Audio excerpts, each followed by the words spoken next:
کچھ خواتین ایسی ہیں، کچھ کیا ہیں، بہت زیادہ ایسی ہیں خواتین کی عظیم اکثریت جو ہے وہ ٹونے ٹوٹکے پہ بہت یقین کرتی ہے. جادو، مجھے اکثر فون آتے ہیں، مجھے کئی خواتین نے فون کر کے کہا کہ جی آپ بس کہتے رہتے ہیں ویڈیوز میں بیٹھ کے. ابھی میں نے جادو کے اوپر ویڈیو بنائی کچھ عرصہ پہلے، کالا جادو وغیرہ پہ، تعویذ دم وغیرہ پہ، دھاگے پہ. تو مجھے کچھ عورتوں نے کہا کہ جی آپ کو نہیں پتہ، یہ جس پہ گزر رہی ہوتی ہے نا اس کو ہی پتہ ہوتا ہے. ہمیں پتہ ہے، وہ نو کہ ہمارے اوپر جادو ہے. پڑھی لکھی خواتین کے فون آ جاتے ہیں، بیرون ملک رہتی ہیں، پاکستان میں رہتی ہیں. ایون کہ کین یو بلیو کہ پی ایچ ڈی خواتین جو ہیں ان میں سے بھی بہت سی ایسی ہیں جن کا اس حوالے سے ان کو شک ہو جایا کرتا ہے کہ ہمارے اوپر کسی نے کچھ کروایا ہوا ہے. کبھی بھی پس پردہ اپنے شوہروں سے دشمنی نہ کیا کریں، کبھی یہ غلطی نہ کیجیے گا. یہ ایسا نہیں ہے کہ دیکھیں بعض اوقات جو خاوند ہوتے ہیں وہ اڑ جاتے ہیں، ڈھیٹ بن جاتے ہیں، ضدی بن جاتے ہیں، اپنی آئی پر اتر آیا کرتے ہیں. بعض اوقات انسان ایسی طبیعت میں آ جایا کرتے ہیں جس میں ان کا کوئی علاج نہیں ہوتا، اس وقت کچھ دیر کے لیے ان کی ماننی پڑتی ہے. اور یہ درجات ہوتے ہیں، جیسے ماں باپ کبھی ضد پہ آ جائیں تو پھر اولاد مانتی ہے، وہ تو ویسے بھی ماننی ہے، لیکن کبھی کبھی ہم حق پہ بھی ہوں اور ماں باپ اس چیز کو نہ سمجھیں تو ہمیں پھر ماننی پڑتی ہے. اس طرح بچے بھی کبھی کبھی ضد پہ آ جایا کرتے ہیں. تو بعین ایسے ہی کبھی کبھی بیویاں ضد پہ آتی ہیں اور کبھی کبھی خاوند بھی ضد پہ اتر آیا کرتے ہیں. اڑ گئے کسی چیز پہ، اڑ گئے، بس دورے پڑ جاتے ہیں، مردوں کو دماغ خراب ہو جاتے ہیں. تو اگر ایسا ہو جائے کہ عورت کو یہ سمجھنا آتا ہو بیوی کو کہ اب اس بندے کا علاج کیا کرنا ہے. فار ایگزامپل ابھی ویڈیو کی ہے اس کے اوپر، رشتے ڈھونڈنے کے اوپر بچوں کے. تو اگر خاوند اڑ گیا ہے کہ میں نے فلاں جگہ پر رشتہ کرنا ہے اور بیوی اس پہ ایگری نہیں ہے، جیسے اگر خاوند اپنے بھائی بہنوں میں کرنا چاہ رہا ہے اور بیوی کا اس معاملے میں اطمینان اس کو بیوی کو نہیں ہے اور وہ نہیں چاہتی کہ یہ رشتہ ہو، لیکن خاوند ضد پر آ گیا ہے، تو ایسے معاملے میں دیکھیے کچھ بھی کیجئے، حکمت عملی اختیار کیجئے، دباؤ ڈالیے. گھر میں تھوڑی بہت تلخی بھی ہو جاتی ہے، وہ بھی چلتی ہے، رشتہ داروں کو ڈالیے، ماں باپ کو ڈالیے، جو مرضی کیجئے. آپس میں ناراض ہو کے بیٹھے رہیے، جیسے بھی حل کرنا ہے کیجئے. ایسا کوئی کام نہ کیجیے گا کہ آپ کسی عامل کے پاس جائیں اور اپنے ہی شوہر کی دشمنی اور اپنے ہی شوہر کے خلاف دشمن کا کردار ادا کرتے ہوئے اس پر کچھ پڑھ کر پھونکیں، اس کو کچھ کھلائیں، اس پر کوئی تعویذ کریں، کوئی عمل کریں. خدا کے لیے ایسی غلطی نہ کیجیے گا. دیکھیے میں ایسی خواتین سے میرا رابطہ ہو چکا ہے جنہوں نے خدا جانے اپنے شوہروں کو کھانے میں کیا کیا ملا کے کھلایا ہے اور کیا کیا ان کے پانیوں پہ پڑھ کر پھونکا ہے اور ان کے کپڑوں کے ساتھ کیا کیا کیا ہے اور ان کے بستروں کے نیچے کیا کیا رکھا ہے. خدا کے لیے ایسا ہرگز نہ کریں. اگر کوئی عورت اپنے شوہر پر جادو کرے گی، اپنے شوہر کے خلاف تعویذ دھاگا کرے گی، تو وہ کبھی بھی کامیاب نہیں ہوگی. اور میں آپ کو ایک اور بات بتا دوں، اللہ ایسی عورت کو ذلیل کر کے رکھ چھوڑے گا. ایسا مت کیجیے.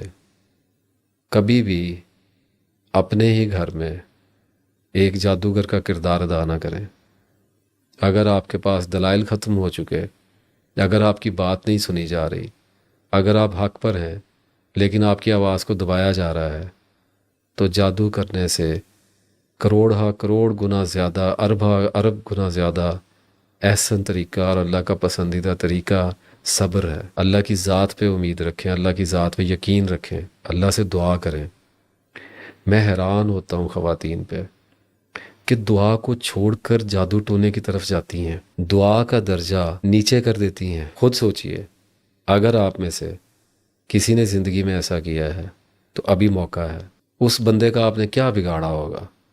آپ نے تو اپنی آخرت کا کباڑہ کر لیا ہے. اس پر توبہ کیجئے. جو بھی مدد چاہیے ہو اللہ سے طلب کریں، دعا کریں. اللہ نے دعا کو رکھا ہوا ہے.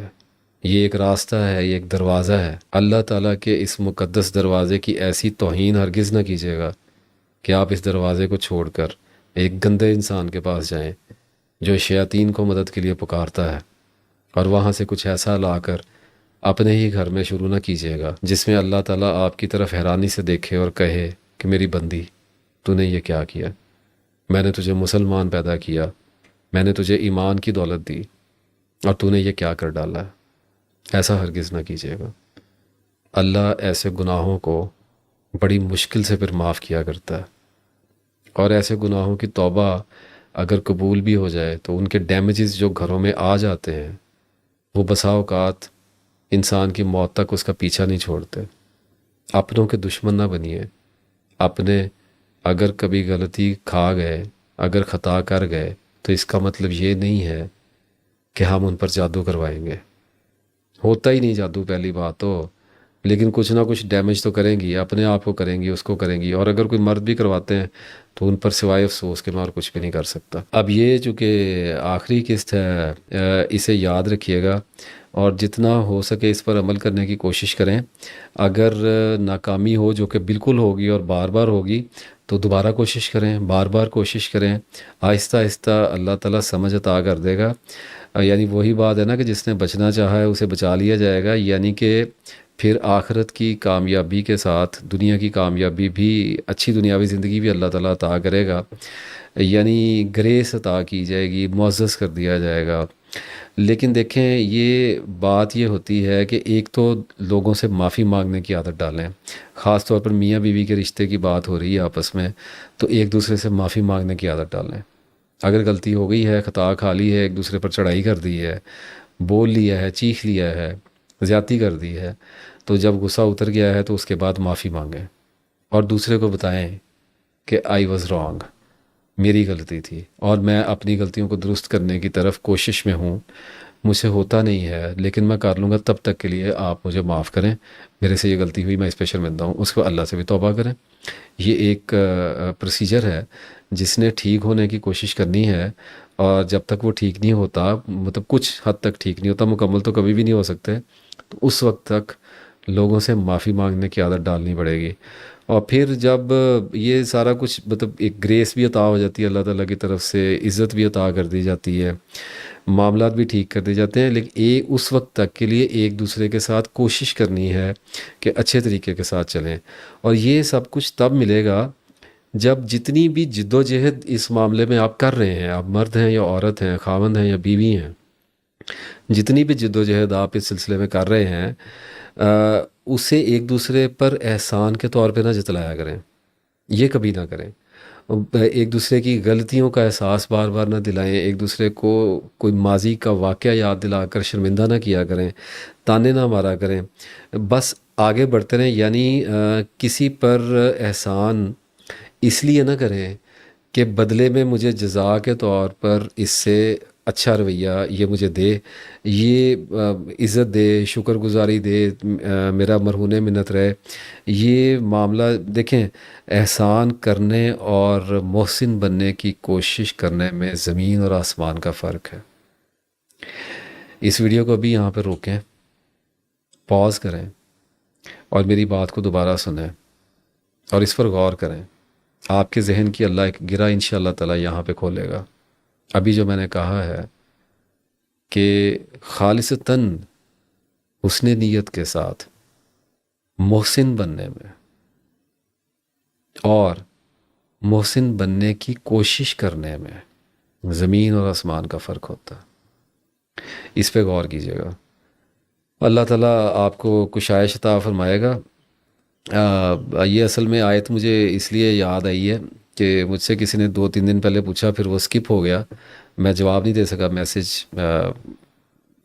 نیچے جا رہے ہوتے ہیں بڑی تیزی سے میرے واٹس ایپ کے، تو سورہ مائدہ کی آیت 6 ہے، وَلَا تَمْنُن تَسْتَكْثِرُوا، یعنی کہ اور زیادہ حاصل کرنے کے لیے احسان نہ کیا کرو۔ اسی کے حوالے سے یہ پیچھے بات کی ہے ساری۔ اور جن صاحب نے پوچھا تھا، پتہ نہیں اب صاحب تھے یا خاتون تھی، انہوں نے پوچھا تھا تو سوال بہت اچھا تھا، میں اس وقت رسپونڈ کرنے کی کوشش کی، آدھے پونے گھنٹے کے بعد وہ message was lost and I was not able to find it again. Hopefully آپ کو اس کا جواب بھی مل گیا ہوگا۔ اور ایک دیکھیے، میاں بیوی کے تعلقات میں اور ساس سسر کے ساتھ تعلقات میں، رشتے ناتوں کے ساتھ تعلقات میں، بھائی بہنوں کے ساتھ تعلقات میں، کوئی بھی تعلق ہو، کسی بھی نوعیت کا ہو، اس معاملے میں ایک سورہ حامیم سجدہ کی آیت ہے 34 اور 35، 34 اور 35۔ یہ مائل سٹون ہے، سنگ میل ہے، پوائنٹر ہے۔ صرف اس ایک آیت کو پکڑ لیجئے اور اس آیت کو جھنڈے کی طرح تھام لیجئے اور جتنی بھی میں نے یہ ساری تقریر اتنی لمبی کی ہے کیونکہ میں انسان ہوں، میرا کلام طویل ہے اور میری بات میں جھول ہے، اللہ تعالیٰ کا کلام مختصر ہے اور وسعت والا ہے۔ بسم اللہ الرحمن الرحیم۔ اور بھلائی اور برائی دونوں برابر نہیں، تم برائی کو بھلائی سے دور کرو، اور پھر وہی جس کے اور تمہارے درمیان دشمنی ہے ایسا ہو جائے گا جیسے وہ تمہارا گہرا دوست ہے۔ اور آگے فرمایا اللہ تعالیٰ نے، اور یہ بات انہی کو عطا ہوتی ہے جو صبر سے کام لیتے ہیں، اور یہ صرف اسی کو ملتی ہے جو بڑے نصیب والا ہے۔ اب یہ نصیب والے سے مراد یہاں پر بڑی ہمت والا ہے۔ صاف بات ہے جس کے نصیب میں ایسی کرامت ہوگی جو اس آیت میں بیان کی ہے اللہ تعالیٰ نے، وہ بلند ہمت والا ہوگا اور بہترین صبر کرنے والا ہوگا تو اس کو عطا ہوگی۔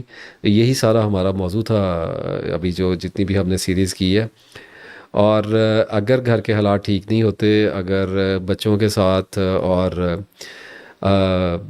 بیوی کے ساتھ کسی کو اسپیشلی مسائل کا شکار ہے کوئی، تو سورہ فرقان کی آیت 74 ہے، اے ہمارے رب تو ہمیں ہماری بیویوں اور اولاد سے آنکھوں کی ٹھنڈک عطا فرما اور ہمیں پرہیزگاروں کا امام بنا دے۔ تو اس کی تسبیح کیا کریں ایک روزانہ کی۔ بہت سی آیات اور مسنون دعائیں ہوتی ہیں جو آپ صلی اللہ علیہ وسلم نے بھی ہمیں تعلیم فرمائی ہیں۔ جو بھی میرا موضوع ہوتا ہے یا جو بھی آپ کے گھر میں مسئلہ چل رہا ہوتا ہے کسی بھی طرح کا، آپ کے ذہن میں مسئلہ چل رہا ہوتا ہے، خلجان ہو سکتا ہے، دباؤ ہو سکتا ہے، معاشی پریشانی ہو سکتی ہے، جسمانی بیماری ہو سکتی ہے، رشتے ناتوں میں تناؤ ہو سکتا ہے، ہسبینڈ وائف کی لڑائی ہو سکتی ہے، بچوں کے ساتھ کانفلکٹ ہو سکتا ہے، کچھ بھی ہو سکتا ہے، اس کے حوالے سے آیات تلاش کیا کریں قرآن پاک میں۔ اب تو وہ اسلام 360 ایپ ہے، اس میں مل جاتی ہیں، آپ کوئی بھی لفظ اگر ڈالیں گے تو اس سے ملتی جلتی آیات وہ نکال دے گا، اس میں سے 2-3 آیتوں کی تسبیحات بنا لیا کریں اور پھر مسنون دعائیں سرچ کیا کریں اس معاملے سے ملتی جلتی۔ تو اللہ تعالیٰ کے رسول صلی اللہ علیہ وسلم نے جو وہ دعائیں ہمیں تعلیم فرمائی ہیں ان کو پڑھا کریں، صبح 7 بار، شام 7 بار پڑھ لیا کریں۔ تو دعاؤں کے ساتھ، تسبیح کے ساتھ، نماز کے ساتھ، صبر کے ساتھ اور اچھے کردار کے ساتھ اللہ تعالیٰ سے مدد لیں، اللہ تعالیٰ آپ کی مدد کو ضرور آئے گا انشاءاللہ۔ آج اگر آپ دباؤ میں ہیں تو کل اللہ تعالیٰ آپ کو کشائش بخشے گا۔ آمین۔